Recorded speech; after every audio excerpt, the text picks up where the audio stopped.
What is going on, everybody? Logan here for a new video, and today I'll be talking about the article that Motor Trend released last month claiming that the C8 Corvette produced about 550 rear-wheel horsepower and 650 flywheel horsepower, which is crazy because those are far greater than what GM is telling us, or they told us, but there were two errors. I'm going to be going over them in today's video, and also I'm going to be talking about what the numbers should be close to just from the other tests they performed that day. Now, first up, the errors, there were two of them.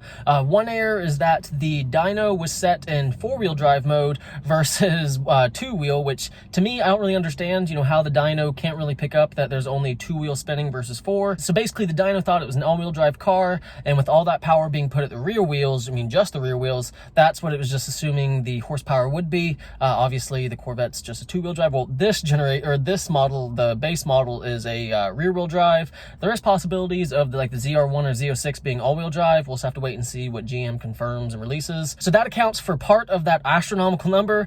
The other error is that they assumed that the road load was going to be at 50 miles an hour.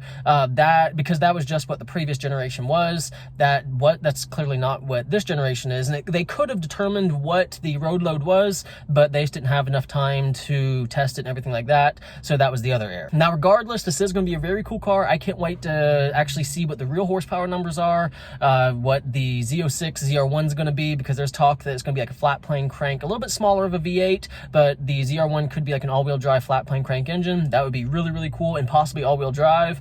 That would honestly be very cool, because I could see the 0 to 60 being mid 2.5 seconds. So that would be really cool. But I'm just making this video just because there was an article released 2 days ago how Motor Trend, they actually corrected their error, and these are the real numbers. So no, it doesn't make, the base model doesn't make 650 horsepower, but I'm sure it's going to be very close to 500 horsepower.